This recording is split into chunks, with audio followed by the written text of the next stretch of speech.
Brazil versus Haiti, এই match নিয়ে কোনো কনফিউশন ছিল না যে ব্রাজিল এই ম্যাচে একটা টাফ সিনারিও ফেস করবে বা ম্যাচে জিততে পারবে না, এমন কোনো কনফিউশন ছিল না। এই ম্যাচ আমরা জানতাম আমরা জিতবো, বাট আমাদের টার্গেট ছিল এই ম্যাচের যে স্কোর লাইন সেটাকে বড় করা, অ্যান্ড ব্রাজিল প্রথমার্ধে সেটা করছে, 3-0 আগে ছিল প্রথমার্ধ।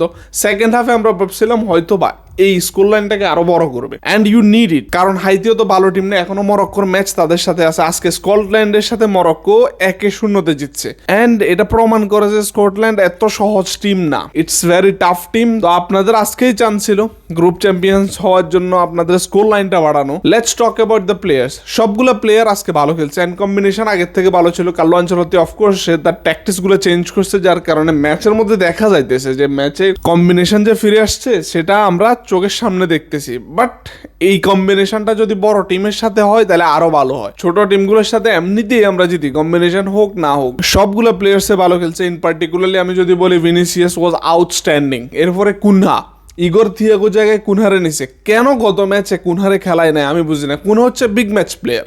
ইগোর থিয়াগো ফার্স্ট টাইম জাতীয় দলে ডাক পাইছে, অ্যান্ড সে কোনো এত বড় টিমেও খেলে না যে সে এরকম একটা স্টেজে আইসা ফার্স্ট 11-এ থাকবে, অ্যান্ড তার থেকে আমরা অনেক বেশি কিছু পাবো। সো কুনহার আজকের এই ইনক্লুডটা দলকে অনেক বড় চেঞ্জ এনে দিছে। দেন কাম টু রাফিনিয়া, গত ম্যাচে সেই লেগেসি সে ধরে রাখছে। সে যতক্ষণ পিছে ছিল আমার মনে হয় না সে কোনো জায়গায় একটা ইম্প্যাক্ট দাঁড় করাচ্ছে, কোনো বল ভালোভাবে টাচ করছে। বাট স্যাড, তার 40 মিনিটসে ইনজুরির কারণে মাঠ ছাড়তে হয়েছে। এই ইনজুরিটা যদি সিরিয়াস কিছু হয় ব্রাজিলের জন্য খুব বড় একটা শঙ্কা এসে দাঁড়াবে, কারণ ব্রাজিলের কাছে রাইট উইঙ্গার নাই প্রপার। সো এই জায়গাটাও আমাদেরকে অনেক বেশি পরীক্ষায় ফেলবে।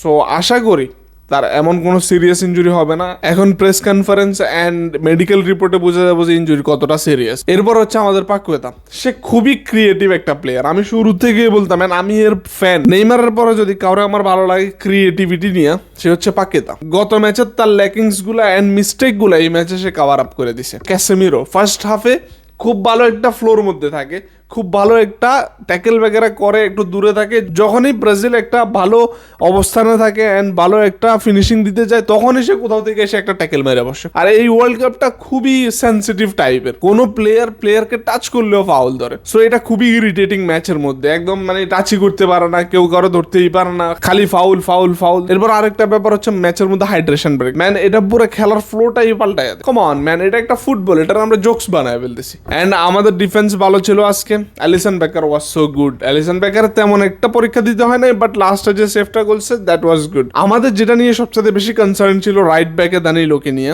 দানিলো ভালো খেলছে। দানিলো সে তার প্রমাণ করছে যে এক্সপিরিয়েন্সড প্লেয়ার।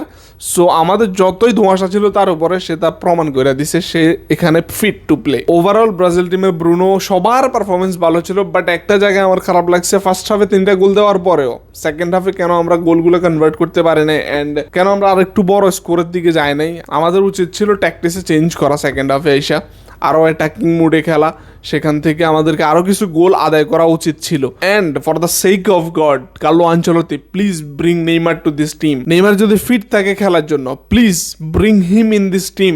সে যদি আসে, সে যদি টিমের সাথে অ্যাটলিস্ট 30 মিনিটও খেলে, এই টিমের বুস্ট আপ কোথায় যাবে আপনি ভাবতেও পারবেন না, এই টিমের কম্বিনেশন কোথায় যাবে আপনি ভাবতেও পারবেন না।